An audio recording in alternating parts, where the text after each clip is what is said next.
Hey, Fredrik, how are you? Hey, good morning for me. Good evening for you. Yeah, that's right. How you doing? Good. How you doing? Yeah, good man, good. Thanks for coming on. Um, My so the pleasure. the last Will and Testament came out October. Very cool. There you are, front and center on the back. I'm pretty sure that's you. Yeah. Yeah, very cool. Oh, So thanks for picking it up. no, it's a great album, man. Really killer sound. So Michael writes the songs, yeah, but what kind of input does the rest of the band have on the sound and feel and that kind of thing? Well, quite a lot. I think everybody has their personality in their playing. Mm, For me, for instance, if I speak about myself, I have a lot of freedom with all the solos I do, and also I'm responsible a lot for the guitar tone in the studio with the gear amps and stuff like that. I do a lot of research comparing amps and I won't bore you with too many details of no, that, that's cool. but Yeah. uh, and I think Marty Mendes he does his magic when he plays the bass. He creates these extra licks and ties it all together, different from the demos. Even Mm, though I got to say, Michael's demos are extremely well done. There are He's super picky with every detail. He can work on a snare fill for half a day or something like that. He it almost sounds like it kind of sounds like a done album when you get the demos. Like mm. every time I was like, holy shit, what's this? How are we gonna top this? And then luckily enough, after we've been in the studio entire band and everybody does their thing, I think it sounds more breathing, more organic, and more it has more personality with all the individual players adding on. Luckily enough, Mm. otherwise we would be no reason for us to record. Oh yeah. Everybody does their thing, and with the leads on this album, I had a lot of freedom, and every time I do, but I spend a lot of time with them, and that's kind of my little tiny compositions within the song, something like that. Yeah, that's cool. And this And is also having Walter on drums, the new drummer, yeah, yeah. he really lifted this album, and I would say this album, drum wise, is the most complex Opeth album ever. Yeah. Do you You think know, the way Walteri plays, does like the way he'll play a fill or something, does that affect the way you're writing a lead over it or something? Do you think it's kind of changed the sound at all? well, actually, I mean, there was one solo I did for paragraph three, and there's a little drum fill in it that Walter does, and I that affected me to do like a little do. I kind of follow that Mm, drum fill within the solo, but that drum fill was actually designed by Mike before, but Walter did it on the album, and yeah, of course, that affects me, and you try to be musical and innovative, and hopefully do something that lifts the song and not about shining on your own. It has to be, yeah, something that elevates the track. And my goal with the leads also is that I want them all to be different from one each other, as the songs are. They're all different from one each other, as far mm. as I'm concerned. Yeah, yeah.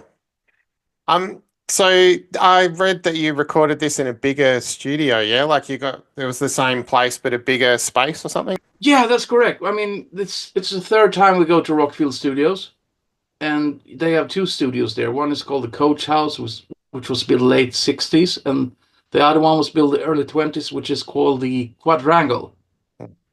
And the Quadrangle is cool. That this is the first time we record at the Quadrangle, and that's where Rush did Hemispheres and Farewell to Kings, and Queen did Killer Queen and Bohemian Rhapsody and that stuff there. And also Heaven and Hell, for instance, the last album with Ronnie Dio was done there. Yeah. So, and this is a condo studio, so you live there and you get fed, and it's basically a farm on the countryside. So you can walk out your door in the morning, you see a flock of sheep, it's like, "Rah," or it's really beautiful. It's in Wales, you know. It has a lot of history with tons of bands. I mean, Saxon Motörhead's been there, and the list goes on and on. There's a lot of stories about the Oasis being there. That they try to beat each other up with baseball bats running around in the yard, and yeah, it has a lot of history, and it's still family run. Hmm. And these apartments you live in, I know Ozzy's been living there, and I know I got the apartment where Ronnie Dio lived, and Oh, cool. Michael got the one where Tony Iommi and Freddie Mercury used to live. So Hmm. it's kind of you can't avoid thinking about that before you go to bed, and you're lying there, and it's kind of spooky horse yard outside, and like a London fog. Yeah. It's a cool place, and this studio is way bigger, so you have lot of options. Like the drum rooms, you have three different bigger rooms depending on what you're looking after with the drum sound, for instance. And it's quite massive, but it's still all the gear and everything is pretty much kept as it was back in the 70s. It's still the same mixing console, Hmm. a lot of the same preamps. Of course, some stuff might be slightly upgraded. We also brought in some gear with the engineer Stefan Boman, who also mixed the album, who runs a studio here in Stockholm called Atlantis, where that's famous for all the ABBA stuff, basically, Mhm. like an old culture marked place. Hmm. And you got Ian Anderson from Jethro Tull on flute and like with doing some narrative speaking and everything. Yeah, like that's pretty great get. How'd you manage to get together with Ian? Yeah, it was actually a connection between Ian's son, who is also his manager, James. And we tried to approach Ian when we did the Heritage album. Hmm. He didn't reply then, lost in his spam mails box. And we had another flute player called Björn Ihsahn on that album, who sadly passed away, who's amazing also. And anyhow, this time around, Ian found out that we were trying to reach out to him and his son also, and they made contact with Michael. So he went to Jethro show in Stockholm a few years back and got to say hi to him. And then the idea with the concept and everything, because he heard Ian's speaking voice on some old interviews from the 70s, and he has a great this British accent, deep, good, yeah, like a solid voice. And that really helped with the concept, and also for me, heard it, listening to the idea about the concept, and then when we found out that Ian's going to do the narration, it really created a great depth to the concept instead of Mike or someone else would do it. Hmm. Mike is quite busy with doing his fantastic vocals, and it's cool to have somebody from the outside doing stuff like that, Yeah. like Orson Welles or you know. Yeah, it's cool. When Yeah, you were, so yeah, that yeah, was a fantastic bonus, and also him playing a flute solo. Sorry to interrupt. no, it's It okay. was Yeah, yeah. actually him who asked us, do you guys need a flute solo?" And we were like, "Of course, we wouldn't say no to that." No, of course, man, that's cool. Um, uh, oh yeah, the concept. So, when you're learning the songs and kind of getting it all together to record and stuff, was the concept there at that stage already, or was Michael still kind of working on it and ironing out the details? The basic idea was there Okay. about Yeah. this narcissistic patriarch, conservative guy, Hmm. speaking to his children through this will and testament from the other side of the grave, basically, Hmm. explore revealing secrets they didn't know about, stuff like that. Yeah. So that was kind of inspiring. I mainly focus on learning the songs and getting into doing leads, and getting all the riffs and parts into my DNA, Hmm. into my muscle memory. So I'm a bit of a control freak. I want to know every part before we go into the studio, so you can focus on sounds and tweaking stuff instead of thinking about how was that part now again. Yeah. It's really important to have, like, to know everything properly. But the story, to get back to your question, I'm drifting away here a bit. No, that's good, man. But that was morphing all along. But the foundation was there, and before all the lyrics were basically finished a couple of weeks before we went into the studio. Hmm. But yeah, most of it was there, but it got tweaked all along the way of the writing process. Yeah. Hmm. And you got Joey Tempest on paragraph 2 in the background there. That's another cool get. Like, so Yeah, what's it's the kind of a unique yeah. combination with him and Ian doing call and respond, and then you have Michael appears with death metal vocals afterwards. Mm. It's yeah, I think that worked out fantastic. Mm. Yes. Joey was over at lunch at Mike's house, and he had this idea when he was writing the track, and Joey was, yeah, let's try it out, and he went down and just started singing, but the lyrics weren't done, so he had to do it in his own studio. He lives in London, Joey, Yeah. so. Yeah. But he doesn't do many guest appearances, so we're happy and honored about that because, they're from Sweden. We grew up listening to them when I was a kid. I'm from the same suburb as those guys, but I'm 10 years younger. But it's like especially the early Europe albums, the first two, I listened to a lot when I was a kid. That was cool stuff. Yeah, and he's got a really distinct voice too, like very recognizable, which is awesome to hear. Yeah, definitely. Yeah, I think yeah. he sings a little bit different on these things he does on the album, a bit more, Yeah, or something like that. Yeah, it's cool. I won't try to impersonate it. And obviously you're probably sick of talking about this, but Michael's death metal growls are back, which is cool. It's good to hear those back again.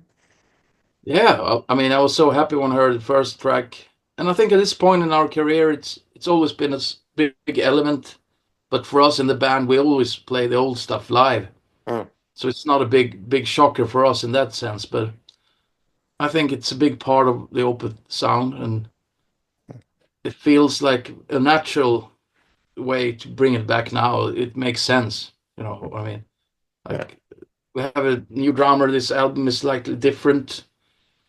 It kind of combines the old and the more last four albums. But I said it's in many interviews, but I still think it's a step forward. It's not like let's do a Blackwater Park album. It's not like that. Yeah, no, for sure. So you first played on Watershed, right? I think. Yeah, that's correct. And then you were there for Heritage, where like Opeth kind of made a shift to a more progressive, the organ up front kind of awesome sound. That's my favorite Opeth sound. I love that. But it's very raw. Yeah. Was that change in sound a surprise, or is that something that you think the band was kind of building towards or chatting about beforehand? You mean the change between Watershed and Heritage? Yeah. No, it was. I think when Michael started writing, I heard a couple of tracks after doing. They were in the same vein as Watershed, but it was actually Martin Mendes who came in and we have to do something different. So he kind of kept some of the riffs, but maybe had an organ play the part or something like that instead. So for me, it was a bit of a shocker because I only did Heritage, and I wanted to play more of that death metal stuff. So it took me a while to digest the idea. It also did for a lot of our listeners and people who are interested in the band. But when we started working on it, it's like, well, this is something different and it's unique, and I'm super proud of that album, and it was a very interesting recording. So, yeah, very happy about it. Yeah. But it was a bold step at the time for the band. Yeah. But that's kind of what Opeth is. We like to break the rules, but I still think we're not doing hip hop or disco yet. So that would probably not happen. Yeah. It's still a very dark album and moody album. It's interesting because a lot of, like Eric, the singer in Watain, for instance, who is a black metal musician, that's my favorite album. So it's kind of, you never know. Yeah. Did your guitar setup change much around then? Because it sounded like a much more kind of 60s tube overdrive sort of sound, maybe, for Heritage. Well, not really. We used single coil pickups. Okay. That was the approach. No humbuckers on the rhythm. On some leads, there was more freedom. But the rhythms, that was an old Marshall. Well, actually, it was a Marshall JCM 800 2205. The one with 2-channel, and then DOD 70s overdrive box, the gray one, Yes, the vintage one. That was basically the tone, and we used mainly strats to get a bit more. But the trick, maybe you think, talking about 60s, it's still kind of heavy sound, but we took the gain down a bit. We played most of the riffs on the neck pickup. Oh to get yeah, that okay. muddier sound. Yeah, yeah. So that kind of explained it. But live when we play those songs, I still use the same gear. Mm. It's quite high gain stuff, but a lot of the riffs are played on the neck pickups. That's basically the trick. You get that more dirtier, muddy sound. Mm. Yeah, yeah. That's cool. Um, in 2018, you contributed a guitar solo for Ihsahn's album, yeah, Arcana Imperi. Um, Yeah, yeah. yeah. Do you know Ihsahn? What's the connection there? How'd that happen? No, we played together because Ihsahn's solo band opened up for us Oh, a nice. few Okay. shows in Norway. Yeah. So we did some touring together and we talked a lot. And he's a super nice guy. And I always loved Emperor Mm. since I was younger. A lot of respect for him. He's a fantastic musician. And anyhow, we were in Tokyo and playing Loud Park Festival. And we met the day before in this Irish pub drinking Guinness. Hmm. And I was actually the one who mentioned, let me know if you want a guitar solo sometime. It would be fantastic. And then he approached me like a year after. Do you mind putting a guitar solo down on this? Yeah, sure. And that's the way it happened. And I did it here in my home studio. And I was working on it for quite a while but he was super happy. I sent him the lead and I was kind of anxious. I wonder what he thinks if it's going to like it. But then he sends me 6 of these back like a text. Yeah, awesome. Yeah. So, so he was happy about that. And yeah, I wouldn't mind doing something more with him Mm. if time allows, Yeah, and that's he cool. wants. Yeah. Mm. I'm Um, happy. I think that album is great, by the way. yeah, yeah. No, so all his solo stuff has been really good. Yeah. Um, 2022 Ghosts Impera. Like that's a pretty massive album that you're on. Um, Yeah, how, how does working with Ghost compare to working with Opeth? That must be quite different. Yeah. yeah, it is. When we did Impair, it started off me doing. He did Enter Sandman for Metallica's release. Oh yeah, Is it yeah. called Blacklisted? I think. Mm, Oh, other bands doing covers of Metallica. So yeah. Tobias asked me to do a solo for Enter Sandman, Mm, and that's when it kind of started. We were friends before. And then he approached me, can you do some leads on Impera? And I came into the studio and the producer, Klaus, goes, do you play rhythms, guitars? And yeah, about 90% of the time. And I tried to play, I play the rhythms on the first track and they really liked it, the sound of it. And I ended up doing like 98% of the guitars of the album, mm, acoustic rhythms, leads, blah, blah, blah. Anyhow, it was different because it was so many more layers of guitars. Like on some tracks, it was 16 tracks of guitars, like with just a harmony chunk. Everything was overdubbed like twice. If you do 4-part harmony melody, everything is dubbed. So that's 8 tracks. And then the rhythms were 4 tracks. And if there's another riff, you double that another 4 tracks, and you have the lead. So and everything was tracked with different guitars. mm. So tuning wise, it was quite demanding. I was in the studio for 6 weeks, 10 hours a day. Yeah, wow. So it was a big chunk of work, but really fun. And I was more a session guy in a way. Mm, I had some input with the leads and everything, but they were very producing me all the time. And Tobias and Klaus like this, and mm. sometimes they had different ideas, and I was in the middle. So like you have to just, all right, you could be working on a part for 4 hours, and then they're coming in. Oh, by the way, we're gonna change that part. All right. Yeah, But it that's was cool. fun. It was learning. It was more like being like in a Matt Lang production, like a Def Leppard production. It was like different. I did a lot of solos, but they were, oh, that's way too much fast stuff. You have to do more melodic stuff, and I was shredding too much. Yeah. But it makes sense. I mean, and it did great. This album. I'm actually awaiting today a platinum Oh, nice. album. First time I get it, so they're gonna hang on the wall for Sweden sales. Yeah, cool. So yeah. Yeah, I that's huge, wasn't man. I wasn't supposed to be bragging about that, but I haven't told anyone. But you're the first one. Oh, jeez. Well, it's worth bragging over, man. It's a killer album, it's huge. Yeah. Yeah, So, we also did the cover album, the pantomime oh together. yeah, sweet. That was different. Then I had more more freedom, like with the leads and everything. That was more improvised, and that was a really quick session. We did it in 5-6 days, Yeah, nice. and it was just me, Tobias, and his engineer Martin. Hmm. So that was also fun, but that was covers, but it's a Yeah, yeah. cool recording. Yeah, Yeah, that Genesis one's great. That's a cool cover. Yeah. and that's been a massive hit in France. Oh, okay. It's playing all the time. I don't know. Yeah, I bet Phil Collins is happy with the royalties. Yeah, I'm sure. Not Yeah. like he needs to. It's probably loaded. Yeah. Yeah. So another legend of the metal world you've been working with, Biff Byford of Saxon, a band that's still going strong. You know, we had Hellfire and Damnation just this year. So School of Hard Knocks, that was 2020. Yeah, how'd you get involved with Biff? Our manager Andy has Saxon's Publishing, and also a friend here in Stockholm called Kicken, Hmm. who knew Biff, and they've been talking, and we were out watching Biff's son play a show here, and hanged out with Biff. We had a great time drinking beers, and he was drinking his red wine. I was drinking beers, Hmm.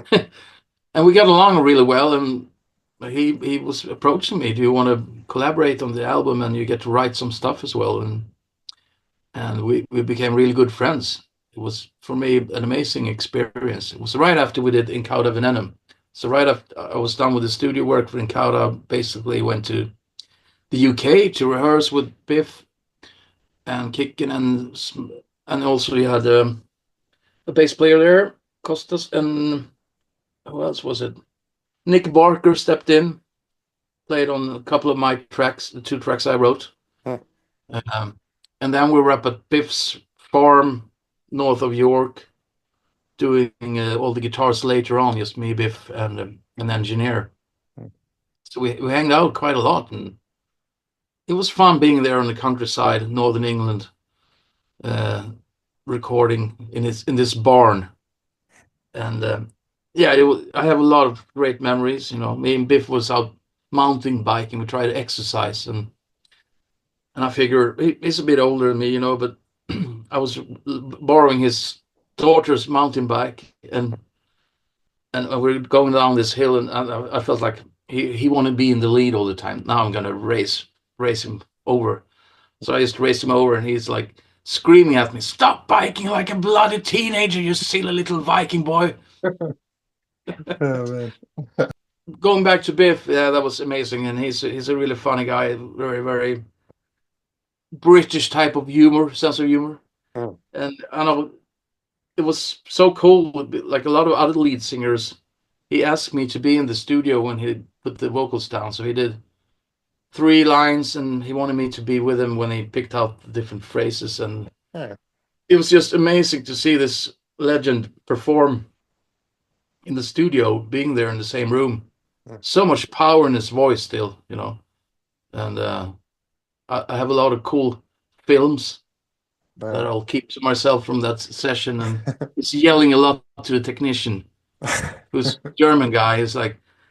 He's pushed some wrong button. He's screaming to him like, "You bloody German! You bombed London! You could have bombed an airfield, you bastards!" It's just I was tearing up all the time. Yeah, yeah. That's cool. So yeah, what have you been listening to lately? You're saying early, yeah, the new Blood Incantation, yeah, the latest one? Yeah, that was where we were at. Yeah, we met them. We played the tour in the States now with Opeth. Mm, So they came to see us in Colorado. I got the vinyl, and I've been listening to it, and I think it's really cool. I like the mix with the Tangerine Dream, mm, more spacey Pink Floyd stuff coming in. yeah. And they told us they're very inspired by Opeth. So that's very cool. So Mm. cool guys. I've been listening to those, and I've been listening to an old Sanctuary album, um, and like Sirit Ungol, some vintage metal Mm. Yeah, cool. recently. And yeah, that's you know, I mainly sit around play guitar now. So Mm. and then it's family, daughter stuff going on. So I mainly spend my time just playing guitar and recording ideas right now. Yeah, But cool. then if we have some friends over, usually the old classic metal stuff going on. But I listened to a prog era album as well that I really like that Michael introduced me to called Cul's Pepper's Orchard. Okay. It has a painting of from the artist John Bauer on top with this, who painted a lot of trolls and princesses. Hmm. Yeah, really cool prog album. Yeah, sweet. Cool. With when you're saying you're recording ideas, do you have any other musical projects going on, or is it just like for Opeth kind of stuff? Yeah, I'm trying to do a guitar album. Oh, Uh, nice. Yeah. so I'm working on that right now Hmm. in these gaps. And all the ideas I do, I present to the band first because Opeth is prior one, of course. But in the gaps, when we have some time off, I'm trying to finish writing this album, and I'm on track number 4 now. So Yeah, awesome. it's going ahead. We'll see what happens with that. Hopefully, Yeah. we can talk about that in the future sometime. Yeah, man, that'd be great. Cheers. That's cool. So yeah, obviously you have Opeth shows coming up. You're making your way back to Australia November next year. I've got my ticket already. The Last Will and Testament, it's got separate sections, obviously, but it still feels like a whole piece. How do you kind of decide, okay, these are the ones we're going to put in the set, you know? That's a good question. We're looking at rehearsing 5 tracks now, so we're going to start rehearsing in January before the tour kicks off in February. Mm. And yeah, that's going to be interesting. We played 2 tracks live this Oh, far. We yeah. played paragraph 1 and paragraph 3, Mm. and they work really well live. And the reason we played them was that they were released before we did the American tour, North American tour. Anyhow, so we're going to rehearse another 3 tracks, and advantage is these tracks are slightly shorter than the older Opeth tracks. Sure. So I think we will be able to squeeze in 4, and we have a 5th one to alternate with. I mean, going back a little bit to question, paragraph 5 has a lot of string section and stuff like that you might need to recreate the vibe of that track. Mm. So we won't be playing that. And also, like the ballad also has a lot of string work. The Story Never Told. But I guess we could pull it off though, but maybe we're going to change it up before we, come to Australia and New Zealand. But we have a lot of shows before we come over to you guys, so we Yeah. have a lot of time to morph it and think about it. Yeah, cool. Awesome. And do We you also, think, yeah, sorry, go ahead. do you think in the set will they all be together, or are you going to kind of pepper it through? No, we're gonna spread them out. Yeah, yeah, cool. It would make sense if they were together if we played the album in its entirety, but Yeah, yeah. we won't. We won't do that. Maybe sometime as a special event, but not at this point. We haven't talked about that. No, cool. No worries. But we're definitely going to start with the new track. Definitely. Yeah, awesome. Oh, good, good. Look, Fredrik, thanks heaps for your time. It's been awesome to chat. And Thank yeah. you. Sorry for the interruptions. Hey, no stress at all, mate. It's all good. Yeah, hopefully we'll be, like I say, we'll be talking about your guitar album soon enough, man. Yeah, I would love that. Yeah. Thank cool. you. Hey, thanks a lot. Nice mate. talking to you. Yeah, you too. And Cheers, I love your collection of figures and this metal stuff. And I thanks, see man. Dean guitar there as well. Yeah, yeah, that's right. Nice. Have you got a Dean at all? Like, No, I don't.